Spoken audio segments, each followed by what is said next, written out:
नमस्ते दोस्तों, मैं प्राध्यापक बहिरम देवेंद्र, हिंदी विभाग, रयत शिक्षण संस्था का महाराजा जिवाजीराव शिंदे महाविद्यालय श्रीगोंदा, आप सभी लोगों का आज के पाठ में स्वागत करता हूं। यह वीडियो शैक्षणिक उद्देश्य के लिए बनाया गया है, इसका कोई व्यावसायिक उद्देश्य नहीं है। आज का पाठ हम लोग देखने वाले हैं रस सिद्धांत। भारतीय काव्य शास्त्र के, साहित्य शास्त्र के उद्गाता, नाट्य शास्त्र के उद्गाता आचार्य भरत मुनि ने रस सिद्धांत की प्रतिस्थापना की, ऐसा हम लोग कहते हैं, क्योंकि नाट्य शास्त्र ग्रंथ में रस सिद्धांत की परिभाषा देने का और रस की प्रक्रिया को समझाने का कार्य भरत मुनि जी ने किया है। और उनके तत्र विभावानुभाव व्यभिचारी संयोगाद्रस निष्पत्ति, इस रस सिद्धांत को और इसी रस सिद्धांत के रस सूत्र के आधार पर पूरा रस सिद्धांत टिका हुआ है।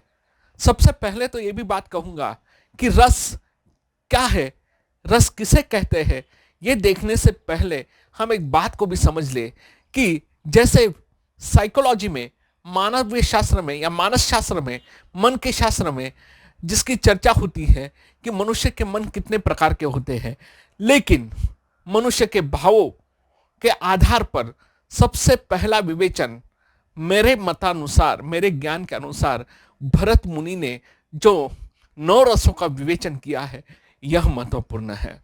जो स्थित भाव है वह अनेक प्रकार के हैं और विभाव, अनुभव और व्यभिचारी भावों के संयोग से इन भावों की निर्मिति होती है। और नाट्य शास्त्र में इसका जो विवेचन किया है, यह वैश्विक स्तर पर महत्वपूर्ण और उल्लेखनीय है और यह सराहनीय योगदान है जिसका अभिमान हम सभी लोगों को होना आवश्यक है। रस किसे कहते हैं? हम जो ये वीडियो तालिका देखने वाले हैं, इस वीडियो में हम छोटे छोटे वीडियो बनाकर देखेंगे कि इस रस किसे कहते हैं, रस की संज्ञा क्या है, संकल्पना क्या है। ये समझते समय हम लोग देख ले कि रस, इस शब्द का प्रयोग हम सभी लोग देखते हैं कि पदार्थों का रस, मधुरतम पदार्थों के विभिन्न प्रकार का जो आस्वाद है, विभिन्न प्रकार का जो स्वाद है, जो हमारी रसना ग्रहण करती है, तो उसे भी रस माना जाता है। आयुर्वेद के शास्त्र में विभिन्न औषधि, मतलब जीवनदायिनी औषधियों को, जीवनदायिनी वनस्पति की औषधियों का जो सार होता है, तत्व होता है, उसे रस कहते हैं, जो द्रव रूप है। संगीत के क्षेत्र में भी रस हम सभी लोग जानते हैं, हमारे कर्नेंद्रियों को, हमारे कानों को जो आनंद देता है, विभिन्न प्रकार के भावों के बीच हमें लेकर जाता है, उसे रस कहते हैं। मतलब जब हम लोग वियोग का संगीत सुनते हैं, हमारी युवा पीढ़ी जो गाने सुनती है, वियोग का संगीत है, तो वो भी आपको अच्छा लगता है। जैसे आनंदमयी युवा वर्ग का युगल गीत है, तो उसका भी आनंद है। वैसे ही साहित्य के क्षेत्र में, भक्ति के क्षेत्र में भी रस की संकल्पना को परिपूर्ण किया गया है। भक्ति के क्षेत्र में जिसे ब्रह्मानंद, परमात्मा की प्राप्ति, जो भाव माना गया है, उसे रस कहा गया है। वैसे ही साहित्य के क्षेत्र में जो अलौकिक आनंद की प्राप्ति होती है, जो परमात्मा प्राप्ति का आनंद होता है, वैसा ही साहित्य पढ़ते समय, सुनते समय, देखते समय मनुष्य को जो आनंद होता है, उस रस में हम लोग मशगूल हो जाते हैं। उस रस, उस प्रक्रिया को, उस आनंद को हम लोग रस कहते हैं। और ये आनंद की प्राप्ति कैसे होती है, इस प्राप्ति के प्रकार कौन से हैं, इस आनंद के यानी रस के प्रकार कौन से हैं, इसके अंग कौन से हैं, इसका विवेचन हम लोग आगे करने वाले हैं। अब हम लोग सबसे पहले देखेंगे रस शब्द की उत्पत्ति कैसे हुई। रस्यते आस्वाद्यते इति रस, अर्थात जिसका आस्वादन किया जाए वही रस है, जिसका आस्वादन किया जाए वही रस है। सते इति रस, अर्थात जो बहे वह रस है। मतलब आस्वादत्व और द्रवत्व, ये दो मूल तत्व रस में है। तो बहुत सारे लोगों को एक सवाल होगा कि साहित्य में द्रवत्व शब्द कैसे आया। हम सभी लोग जानते हैं हृदय का द्रवित होना, हृदय का द्रवित होना एक परिभाषा भी हम लोग मुझे लगता है एक परिभाषा हम लोग देखते हैं स्पॉन्टेनियस ओवरफ्लो, कि हमारे जो भाव है ओवरफ्लो होते हैं, भावनाएं वहां तक चली जाती है, तो वहां से भी द्रवित होना ये शब्द का प्रयोग किया जाता है। तो गौण अर्थ में हम लोग द्रवत्व का भाव रस में प्राप्त करते हैं। जो बहे वह रस है, जो द्रवित करे वह रस है। और यह रस शब्द की परिभाषा यहां से आती है। मतलब रस शब्द कहां से होता है, तो रस्यते आस्वाद्यते इति रस। पदार्थ की दृष्टि से रस का प्रयोग षड रस के रूप में किया जाता है। आयुर्वेद में शास्त्र में धातु के अर्थ में किया जाता है, भक्ति में ब्रह्मानंद के लिए किया जाता है, साहित्य के क्षेत्र में काव्य आनंद या काव्य स्वाद के लिए रस शब्द का प्रयोग किया जाता है। काव्य पढ़ने, सुनने अथवा देखने से श्रोता, पाठक या दर्शक एक ऐसी भावभूति पर पहुंच जाते हैं जहां चारों तरफ केवल शुद्ध आनंदमयी चेतना का ही साम्राज्य रहता है। इस भाव भूमि को जो प्राप्त कर लेने की अवस्था होती है, इस भाव भूमि को प्राप्त कर लेने की अवस्था होती है, उसे ही रस कहा जाता है। जैसे कोई नाटक देखते समय कोई विरह का करुण रस शुरू है, सत्यवती या राजा हरिचंद्र का दृश्य है, स्मशान का दृश्य है, वहां पर राजा हरिचंद्र स्मशान में काम कर रहे हैं, चिताओं को जलाने का कार्य कर रहे हैं। उस समय हमारा हृदय द्रवित होता है। वहां हम कहते हैं कि इतना बड़ा राजा है और वो ये कार्य कर रहा है, सत्य वचन कहने के ये परिणाम है। उस समय उसे देखकर हमारा हृदय द्रवित होता है। मैं तो कहता हूं कि रामायण में सभी प्रकार के रसों का संयोजन है। रामायण महाकाव्य में आपको हर एक प्रकार के रसों के प्रसंग प्राप्त होते हैं। पुत्र वियोग में दशरथ की मृत्यु हो, या माता पिता के श्रवण की मृत्यु का जो प्रसंग है, वहां पर जो करुण रस निर्माण हुआ है, उस करुण रस को हम लोग प्राप्त करते हैं। हमारी आंखों में आंसू आते हैं। ऐसे अनेक प्रसंग हैं।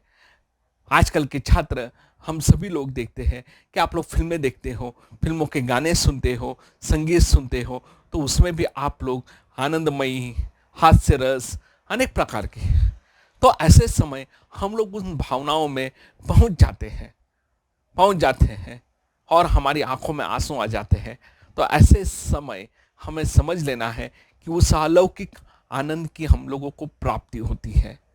मुझे अभी भी याद है एक छात्र ने, या हम छात्र ने पूछा, मतलब हम लोगों ने भी एक सवाल पूछा था हमारे अध्यापकों को कि वहां दुख है, सामने दुख का प्रसंग है और हम लोग उस दुख के प्रसंग में रोते हैं, तो फिर इसे आनंद की प्राप्ति क्यों कहे।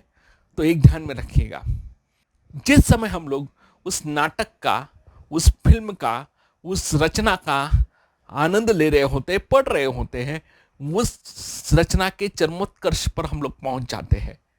और जिस समय हम लोग उस पात्र के साथ एकरूप हो जाते हैं, तब हमारी आंखों में आंसू आते हैं। लेकिन उस रचना को पढ़ने के बाद, बंद करने के बाद जब हम लोग बाहर आते हैं, उस समय हमें महसूस होता है कि हमने कुछ अलौकिक स्थिति का अनुभव किया है, अलौकिक प्रसंग को हमने जिया है। ये जो आनंद है वही रस है, इसे भी समझना आवश्यक है। विभावानुभाव व्यभिचारी संयोगादर्श निष्पत्ति, इस रस सूत्र का विवेचन हम लोग आगे करने वाले हैं। उससे पहले ये जो रस है, रस की विशेषताएं कौन सी हैं, इसका विवेचन हम लोग करने का प्रयास करेंगे। इसके संदर्भ में भरत मुनि के बाद के जितने भी आचार्य हैं, परवर्ती आचार्य हैं, उन्होंने रस की विशेषताएं बताने का प्रयास किया है, उसको परिभाषित करने का भी प्रयास किया है। तो हम लोग उसकी विशेषताएं भी देखेंगे और परिभाषित कैसे किया है इसकी भी हम लोग चर्चा करने वाले हैं। सर्वप्रथम रस की विशेषताओं में हम लोग देखेंगे कि जिसकी चर्चा साहित्य दर्पणकार आचार्य विश्वनाथ जी ने किए हैं। उन्होंने तो रस को काव्य की आत्मा माना है। साहित्य दर्पणकार आचार्य विश्वनाथ कहते हैं, सत्वोद्रेकाखंड सो प्रकाशानंद चिन्मय वेदांतर स्पर्श शून्य ब्रह्मानंद सहोदर लोकोत्तर चमत्कार प्राण कैसे चित प्रमातृ भी स्वकारवद भिन्न तवे नाय माध्यते रस। सत्वोद्रेकाखंड मतलब सतो गुणों का जहां पर उद्रेक होता है या जहां पर सतोगुण है वह रस है। मतलब हम सभी लोगों को पता है 3 गुण है। कौन कौन से? रजोगुण, सबसे पहला सतोगुण, रजोगुण और तमोगुण। लेकिन जब मनुष्य सतगुण की प्राप्ति करता है, सतगुण जिस प्रमाता में होते हैं, जिस पाठक में होते हैं, जिस रचनाकार में होते हैं, जिस पात्र में होते हैं, जहां सतगुण का निर्माण होता है वहां रस होता है। तो इस प्रकार हम लोग इस व्याख्या या इस सूत्र जो साहित्य दर्पणकार जी ने हमें यहाँ दिया है उसका थोड़ा सा विश्लेषण करके जो विशेषताएं रस की बनी है उसकी और हम लोग थोड़ा सा ध्यान देंगे कि जिन्हें रस का स्वरूप समझ लेना है, रस किसे कहते हैं इसे समझ लेना है, तो इन रस की विशेषताओं को ध्यान में रखना आवश्यक है। आप अपनी नोट्स बनाएं, उस समय इन विशेषताओं को लिख कर रखें और उसको समझ कर रखें। मैंने सबसे पहले ही विशेषता कह दी थी कि सतोगुण होना आवश्यक है। उसके आगे सतोगुण की बात कही है, लेकिन इसका भी आक्षेप हो सकता है कि अरे रजोगुणी व्यक्ति भी रस को प्राप्त कर सकता है, रजोगुणी भावना भी उसमें हो सकती है, तो इस पर हम लोग अधिक विवेचन नहीं करेंगे। लेकिन सतोगुण की मांग हमारा शास्त्र करता है। रस वेदांतर स्पर्श शून्य है। बहुत सुंदर बात कही है। रस क्या है? वेदांतर स्पर्श शून्य। इसका अर्थ क्या है? ज्ञान। जैसे मतलब आचार्य रामचंद्र शुक्ल जी को मानना पड़ेगा कि जैसे उन्होंने कहा था कि ज्ञान की जो अवस्था है उसका संबंध हमारे दिमाग से होता है, लेकिन ये जो मन की अवस्था है उसका संबंध हृदय से होता है। तो रस प्राप्ति सिर्फ विद्वान व्यक्ति या जैसे कहते हैं कि वेदों की आवश्यकता नहीं है, रस सर्वसामान्य व्यक्ति भी प्राप्त कर सकते हैं। सर्वसामान्य व्यक्ति भी उस अवस्था तक जा सकता है। जिन्हें हृदय है, सहृदयी व्यक्ति आगे जा सकता है, उस रस को आनंद ले सकता है। इसलिए वे कहते हैं वेदांतर स्पर्श शून्य। वेदों का स्पर्श रस को नहीं होता। रस अखंडित है क्योंकि रस टुकड़ों में प्राप्त नहीं होता।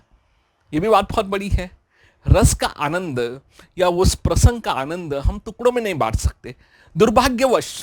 दुर्भाग्यवश आजकल हम लोगों को ब्रेक लेने की आवश्यकता पड़ गई है।